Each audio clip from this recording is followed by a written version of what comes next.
السلام علیکم ورحمۃ اللہ تعالی وبرکاتہ۔ مرکز اہل سنت جامعہ رضویہ منظر اسلام کے یوٹیوب چینل ہم سبق درس نظامی میں آپ کا خیر مقدم ہے۔ پیارے بچوں، جنہوں نے اب تک ہمارے چینل کو سبسکرائب نہیں کیا ہے وہ ضرور سبسکرائب کر لیں اور بیل آئیکن بھی ٹچ کر دیں تاکہ ہر ویڈیو کی نوٹیفیکیشن آپ تک پہنچتی رہے، اور اپنے ساتھیوں سے بھی شیئر کریں تاکہ ہماری گفتگو سے زیادہ لوگ فائدہ اٹھا سکیں۔ ساتھ ہی ساتھ بات پسند آئے تو لائک بھی کیا کریں، اس سے ہماری ہمت بھی بڑھے گی۔ اگر کہیں پر کوئی دشواری ہو تو آپ کمنٹ کر کے ہم سے پوچھ بھی سکتے ہیں۔ بسم اللہ الرحمن الرحیم۔ باب التفویض، تفویض کا بیان۔ فوض یفوض تفویض، اس کا معنی ہوتا ہے سپرد کرنا۔ یہاں پر ایک معنی مخصوص میں یہ لفظ استعمال ہے، یعنی شوہر کا عورت کو طلاق دینے کا اختیار دے دینا۔ طلاق کا مالک شوہر ہوتا ہے، لیکن شوہر عدیم الفرصت ہے مثلا، تو اس نے بیوی ہی سے کہہ دیا کہ بھئی میں نے تمہیں طلاق کا مالک بنا دیا ہے، مجھے وقت نہیں ہے طلاق دینے کا، تو تم جب دل میں کچھ پریشانی محسوس کرو تب تم اپنے آپ کو طلاق دے لینا ہے۔ شوہر کی یہ عقل مندی بے وقوفی ہے۔ عورت یہ تو شریعت کا شکر ادا کریں، اللہ کا شکر ادا کریں کہ اس نے طلاق کا مالک شوہروں کو بنایا۔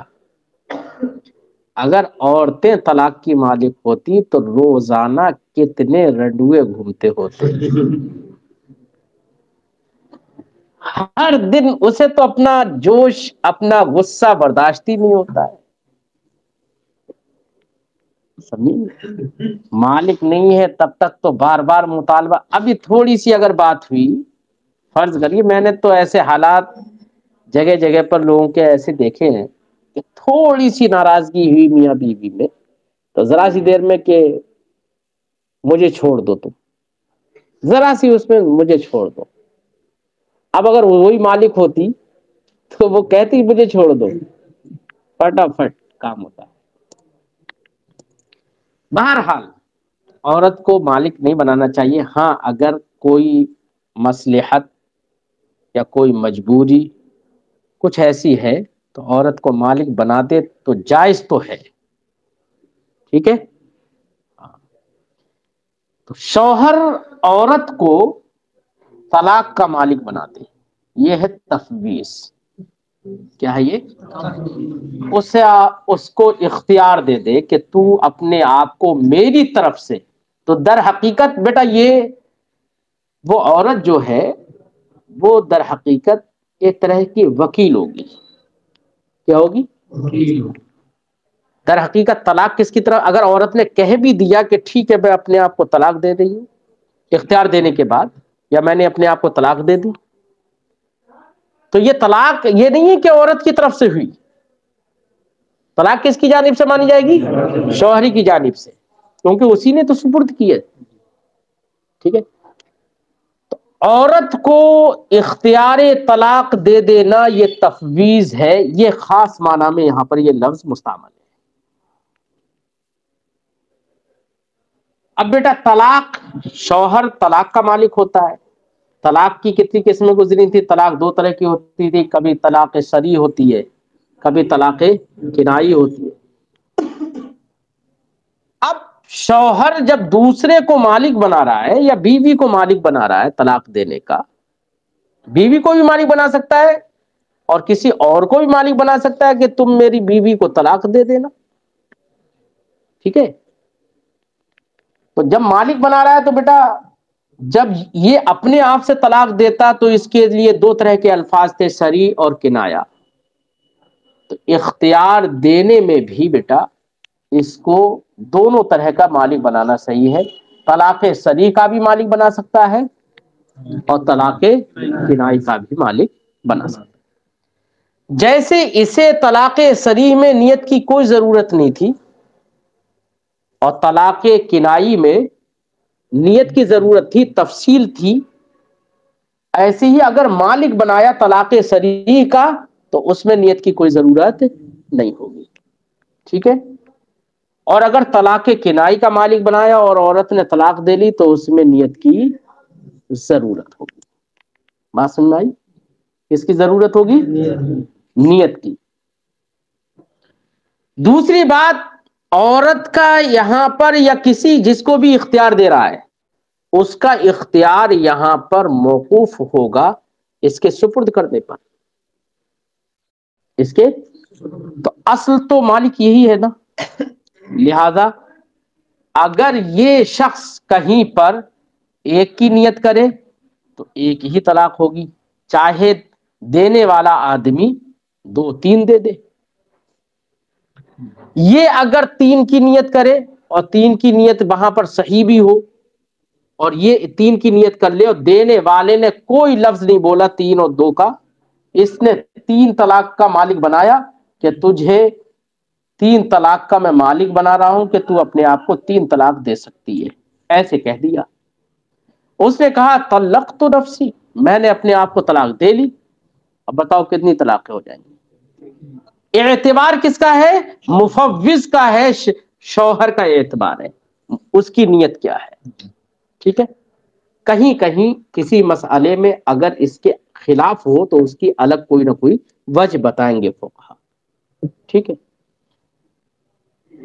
تفویض کا ایک مطلب تفویض میں جب یہاں پر گفتگو ہو رہی ہے تو ایک بات اور بتا دوں، یہاں پر عورت یا کسی شخص آخر کو طلاق کا اختیار دے دینے سے شوہر کا اختیار طلاق باطل نہیں ہوتا ہے. فرض کریے زید نے اپنی بیوی کو اختیار طلاق دیا تو اختیار طلاق دینے سے زید کا اختیار طلاق باطل نہیں ہوا ہے. مطلب یہ ہوا کہ پہلے جب تک اختیار نہیں دیا تھا اس وقت تک تو صرف شوہر خود ہی طلاق دے سکتا تھا، کوئی دوسرا یا عورت اپنے آپ کو طلاق نہیں دے سکتی تھی. لیکن جب اختیار دے دیا تو اب یہاں پر یہ خود بھی طلاق دے سکتا ہے اور جس کو اختیار دیا ہے وہ بھی طلاق دے سکتی ہے. لہذا اگر کسی شخص نے بیوی کو اختیار طلاق دیا تو اب اختیار دینے کے بعد خود سے طلاق اگر دینا چاہے تو طلاق واقع ہوگی. یہ نہیں ہے کہ اس کے طلاق کا اختیار اس کا ختم ہو گیا، ایسا نہیں ہے. یہ تفویض سے متعلق چند ضروری باتیں میں نے یہاں پر بتائی. صاحب کتاب فرماتے ہیں وَلِمَنْ قِيلَ لَهَا طَلِّقِي نَفْسَكِ اور أَمْرُكِ بِيَدِكِ اور اختاری تطلیقها فی مجلس علمت به، اور لمن اس کے لیے، من میں بیٹا عموم ہے اور ہے تو من میں عموم لیکن چونکہ بعد کا جملہ ہے قیلا لہا، ہاں ضمیر مؤنث کے لیے آئے، پھر آگے فرمایا گیا طلقی. اب یہ کوئی مذکر کے لیے ہو سکتا ہے؟ نہیں ہو سکتا، مؤنث کا ہی صیغہ ہے. تو اس سے اگرچہ من عام تھا لیکن من سے مراد یہاں پر عورت ہے، بیوی مراد ہے. کیا کون مراد ہے؟ عورت. ٹھیک ہے. تو لمن اور اس عورت کے لیے، قیلا لہا جس سے کہا گیا یعنی شوہر نے جس سے کہا، کیا کہا؟ طلقی نفسکی، تو اپنے آپ کو طلاق دے لے. یہاں پر صریح لفظ دیکھو استعمال کیا. کیا لفظ استعمال کیا؟ صریح لفظ استعمال کیا. ارے بات سمجھ آئی نہیں آئی؟ یا کہا امرکی بیدی کی، تیرا معاملہ طلاق تیرے ہاتھ میں ہے، یہ سپرد کر. یہاں پر سری لفظ استعمال نہیں کیا. دیکھو اس سے اشارہ کرنا ہے ان مثالوں سے اس بات کی طرف کہ یہ اختیار دینا طلاق صریح کا بھی ہو سکتا ہے اور طلاق کنائی کا بھی ہو سکتا ہے. ٹھیک ہے. یا کہا اختاری، کیا کہا؟ اختاری، تجھے اختیار ہے یا تو اختیار کر لے. ٹھیک ہے، اختاری بولا، لیکن اختیاری میں بتلا اختیار کرنا بہت ساری چیزوں کو اختیار کرنا ہوگا. ابہام ہے نا اس میں، بولو ابہام ہے نا. تو یہ لفظ اختیار اختیاری بولے اور نیت طلاق سے بولے کہ تو اختیار کر لے، اور اختیار کرنے سے نیت کرے کس کی؟ طلاق کی، کہ تو اپنے آپ کو طلاق دے لے. لفظ اختیاری بولا تو یہاں پر نیت کی بھی ضرورت ہوگی.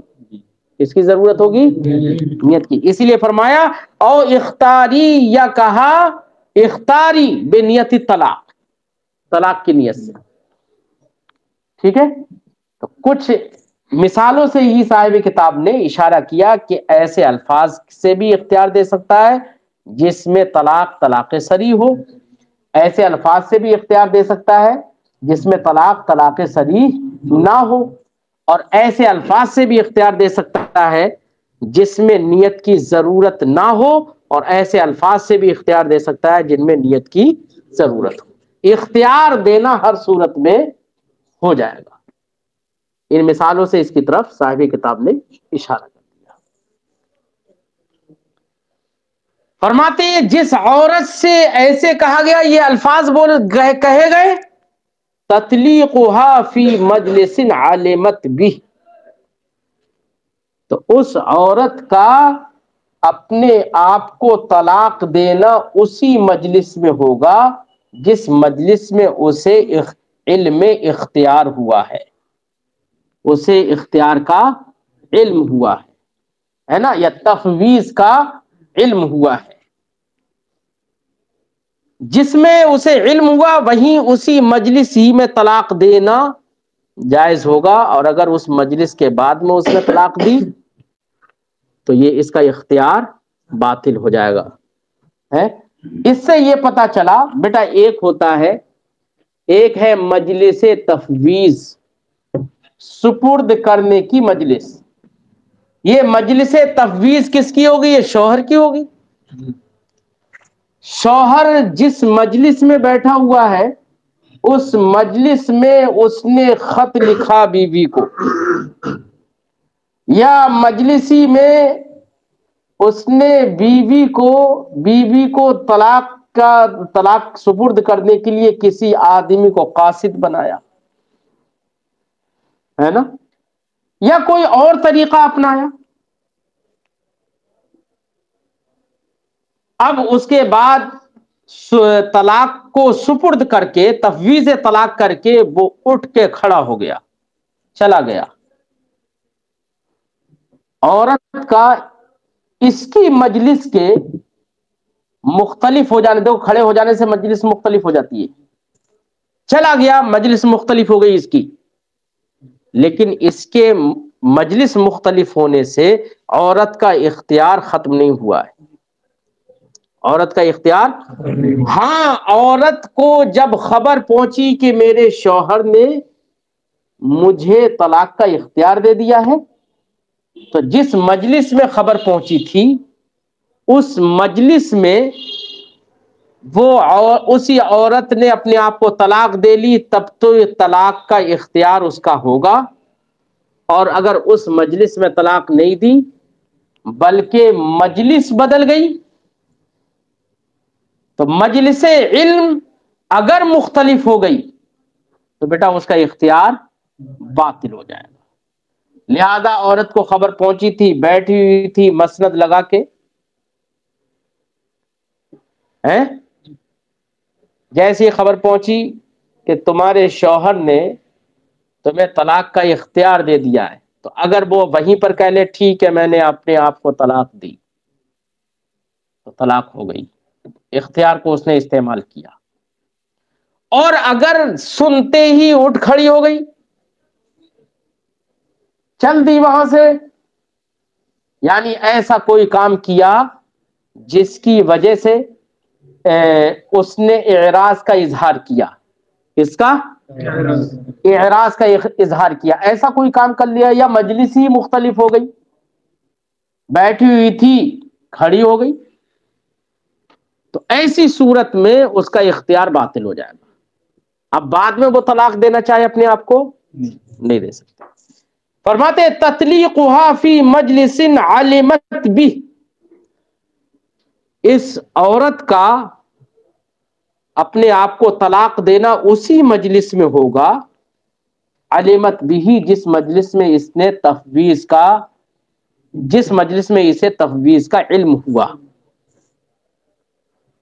وَإِن طَالَ، اگرچہ وہ مجلس لمبی ہو جائے، مجلس مختلف نہیں ہونا چاہیے، دراز ہو جائے، خبر آئی بیٹھی ہوئی تھی، سننے کے بعد بیٹھی رہی، پورے دن بیٹھی رہی،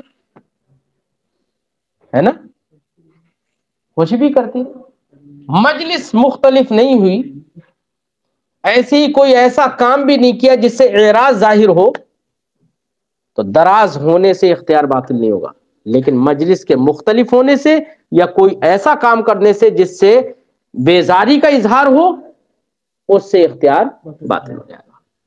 وَإِن طَالَ، اگرچہ مجلس لمبی ہو جائے۔ صاحب شرح ترکیب بتا رہے ہیں جملے کی، فرماتے ہیں قولہ تطلیقها مبتدأ، یہ تطلیقها جو ہے یہ مبتدا ہے، وَلِمَنْ قِیلَ، اور لمن قیلا جو پہلے ہے وہ اس کی خبر، وہ اس کی خبر ہے، ٹھیک ہے۔ ثم فسر المجلس، پھر مصنف نے پہلے تو کہا کہ نا کہ مجلس میں طلاق دے سکتی ہے، مجلس کسے کہیں گے، ہے نا، ویسے مجلس کا معنی تو ہمارے عرف میں تو مجلس بولتے ہیں بیٹھنے کی جگہ کو، یا لوگوں کا اجتماع ہو اس کو بھی مجلس بولتے ہیں ہمارے عرف میں، لیکن یہاں پر مجلس کی جگہ بیٹھنے کی جگہ ہی مان لو، ہے نا۔ کیا یہی مراد ہے بیٹھنا ہی؟ نہیں، مجلس سے اب یہ مراد نہیں ہے۔ مجلس سے کیا مراد ہے؟ مجلس کی تفسیر کر رہے ہیں، فرماتے ہیں ثم فسر المجلس، پھر مصنف نے اپنے اس قول سے مجلس کی تفسیر کی اور فرمایا ما لم تقم، جب تک کھڑی نہ ہو، بیٹھی تھی، خبر پہنچی، تو جب تک کھڑی نہ ہو اس وقت تک کہا جائے گا کہ مجلس میں ہی ہے، مجلس وہی ہے۔ او تعمل ما یقطعہ، یا جب تک ایسا کوئی کام نہ کرے جو کام اس مجلس کو قطع کرے، مجلس کو قطع کرنے کا مطلب ایسا کوئی کام کرے کہ جس سے بیزاری اور اعراض ظاہر ہو، تو تب بھی کہا جائے گا کہ مجلس مختلف ہو گئی۔ لا بعدہ، کھڑے ہونے کے بعد طلاق نہیں دے سکتی، سمجھے نہیں، کیونکہ مجلس مختلف ہو گئی۔ یا ایسا کوئی کام جس سے اعراض کا اظہار ہو، اس کے بعد طلاق نہیں دے سکتی، کیوں؟ اس لیے کہ مجلس کا اختلاف ان دو کاموں کی وجہ سے ہوگا، یا بیٹھی ہو تو کھڑی ہو جائے، یا کوئی ایسا کام کرے جس سے اعراض ظاہر ہو۔ اے لا یکون لها الاختیار، عورت کے لیے اختیار نہیں رہے گا بعد قیامها عن المجلس، مجلس سے کھڑے ہونے کے بعد، ولا، اچھا بیٹا کھڑا ہونا یہ بھی اعراض ہی پر دلیل ہوتا ہے نا، وہ الگ بات ہے چاہے اعراض نہ کرے لیکن کھڑی ہو گئی تو پھر کہا جائے گا مجلس مختلف ہو گئی۔ ولا بعد عمل، اور نہ ہی ایسے عمل کے بعد اختیار رہے گا اس کے لیے جو عمل یقطعہ، جو عمل اس اختیار کو قطع کر دے، یعنی جس سے اعراض ظاہر ہو۔ فإن المجلس يتبدل بأحد الامرين، کیونکہ مجلس دو امروں میں سے کسی ایک کے ذریعے سے بدل جاتی ہے، اما بالقیام، یا تو کھڑے ہونے سے، اور بعمل لا يكون من جنس ما مضى، یا ایسا کام کرنے سے جو کام ما مضى کی جنس سے نہ ہو۔ ارے ما مضى جو اس سے پہلے جو ہوا وہ تو خبر پہنچی تھی کہ تجھے اختیار دے دیا، اس کی جن سے نہ ہونے کا مطلب اس سے اعراض ظاہر ہو، سمجھے نہیں؟ تو کہا جائے گا کہ اس کی جن سے نہیں ہے۔ اب آگے کہہ رہے ہیں کھڑی ہو گئی، ما قبل میں بتایا کھڑی ہو گئی یا کوئی ایسا کام کیا جس سے اعراض ظاہر ہو ہے، تو ایسی صورت میں مجلس مختلف ہو جائے گی، بدل جائے گی۔ لیکن کچھ ایسے کام بھی ہیں جو ہمارے عرف میں ان کو اعراض نہیں سمجھا جاتا، سمجھے نہیں، بلکہ بسا اوقات وہ رضا پر دلیل بن جاتے ہیں۔ تو اگر ایسے کام کیے جن سے اعراض ظاہر نہ ہو، اور اعراض یا رضا یہاں پر بھی بیٹا عرفن ہی اعتبار ہے، عرف کے لحاظ سے، تو اگر کوئی کام ایسا کیا کہ جو عرف میں اعراض کی علامت نہ ہو، تو ایسے کام کرنے سے مجلس مختلف نہیں ہوگی۔ تو وہ کام بھی صاحب کتاب آگے ذکر کر رہے ہیں، فرماتے ہیں وہ جلوس القائمہ، کھڑی تھی خبر سنی بیٹھ گئی ہے، خط پہنچا اور خط پڑھ کے بیٹھ گئی۔ بیٹھنا اعراض کی دلیل ہے عرف میں نہیں۔ وجلوس القائمہ، کھڑی عورت کا بیٹھ جانا، واتکاء القاعدہ، بیٹھی تھی سیدھی اور خبر پہنچی یا خط دیکھا تو ٹیک لگا لیا آرام سے ہے، تو ٹیک لگانا اعراض کی علامت ہے نہیں، ارے بڑا سکون محسوس ہو رہا ہے اسے۔ وقعود المتکئہ، یا ٹیک لگائی ہوئی تھی اور خبر جیسی پہنچی سیدھی بیٹھ گئی۔ تو سیدھی بیٹھنا بیٹا یہ بھی اعراض کی دلیل نہیں ہے، بلکہ اپنے تہماتن گوش ہونے کی علامت ہے۔ صحیح سے آپ قاعدے سے سوچ لو ہیں۔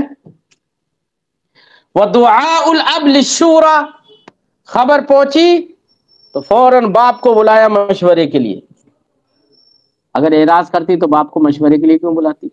اس کا مطلب یہ بھی اعراض کی دلیل نہیں۔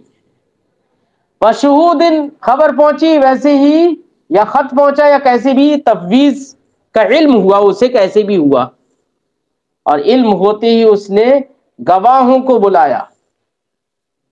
کس کو؟ گواہوں کو کیوں بلا رہی ہے؟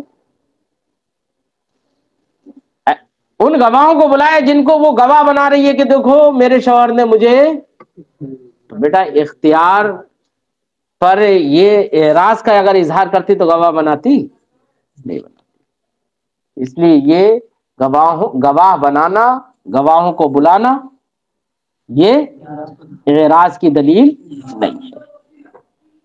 وَوَقْفُ دَابَّةٍ هِيَ رَاكِبَتُهَا، علم ہوا اختیار کا اس وقت میں کسی چوپائے پہ سوار تھی، اور علم ہوتے ہی اس نے چوپائے کو روک دیا۔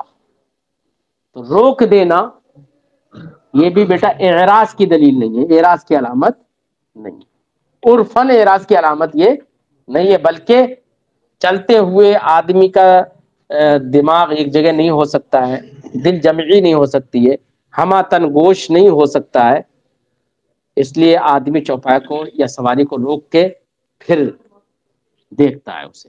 اس کا مطلب یہ اعراض کی دلیل نہیں ہے، ہمہ تن گوش ہونے کی دلیل ہے۔ لا یقطع، یہ سارے کام اختیار کو قطع نہیں کریں گے، ٹھیک ہے۔ کھلا، یہ تو یہ دو چار کام بتا دیے، کھلا آپ وہ ذہن میں رکھیے عرفاً جو کام اعراض کی علامت سمجھا جائے وہ اختیار کو باطل کریں گے، اور جو اعراض کی علامت نہیں سمجھے جاتے وہ اختیار کو قطع نہیں کریں گے، ٹھیک۔ بہت ساری ایسی صورتیں آئیں گی۔ وَفُلْكُهَا كَبَيْتِهَا، اور عورت جس کشتی میں بیٹھی ہوئی ہے اور وہ کشتی سمندر میں دریا میں چل رہی ہے، اتفاق سے وہیں پر اسے علم ہوا اختیار کا، تو بیٹا کشتی تو یہاں پر چل رہی ہے، یہاں پر علم ہوا، اور جب تھوڑی دیر میں وہ کشتی آگے بڑھ گئی تو جگہ تو مختلف ہو گئی، کیا ہو گئی؟ جگہ مختلف ہوئی، اور وہ کشتی ایک جگہ سے دوسری جگہ چلی گئی، تو کیا یہ عورت کا انحراف و اعراض مانا جائے گا یا نہیں؟ لیکن مجھے یہ بتاؤ، اس کشتی کے چلنے کے واسطے سے عورت بھی جگہ میں مختلف ہو گئی، لیکن کشتی کو یہاں پر روکنے میں عورت کو دخل ہے؟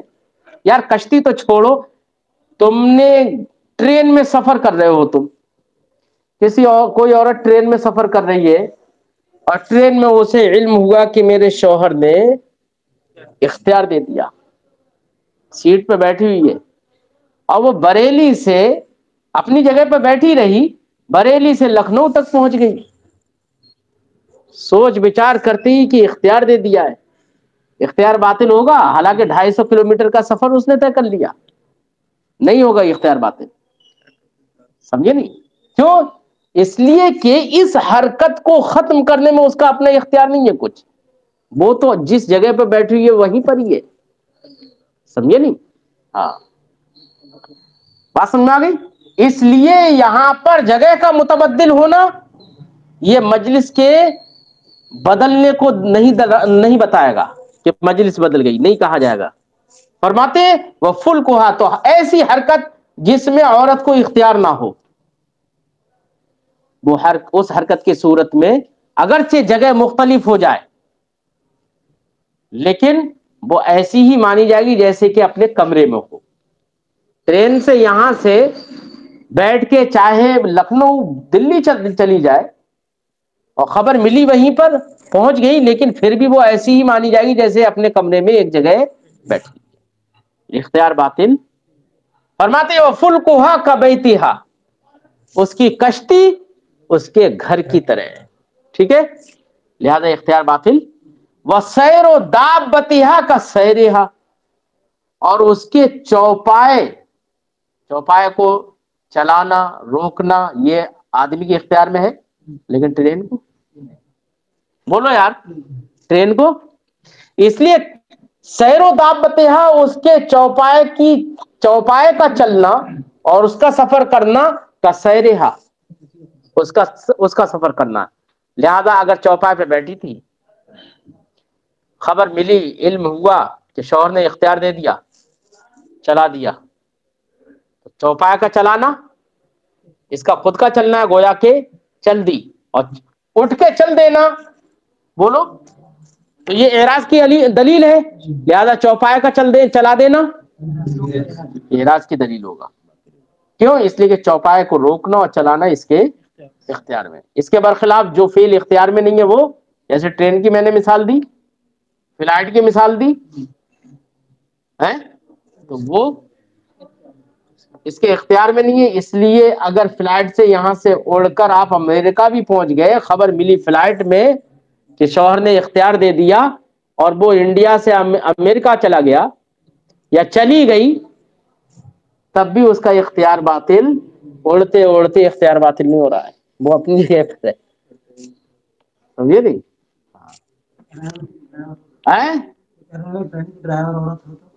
ارے تب بھی وہ اپنے اختیار سے ہر جگہ نہیں روک سکتی، ٹھیک ہے نا؟ ہاں، حتی لا يتبدل المجلس بجری الفلک، یہاں تک کہ مجلس بدلے گی نہیں کشتی کے چلنے سے سمندر میں، وَيَتَبَدَّلُ بِسَيْرِ الدَّابَّةِ، اور چوپائے کے چلنے سے مجلس بدل جائے گی۔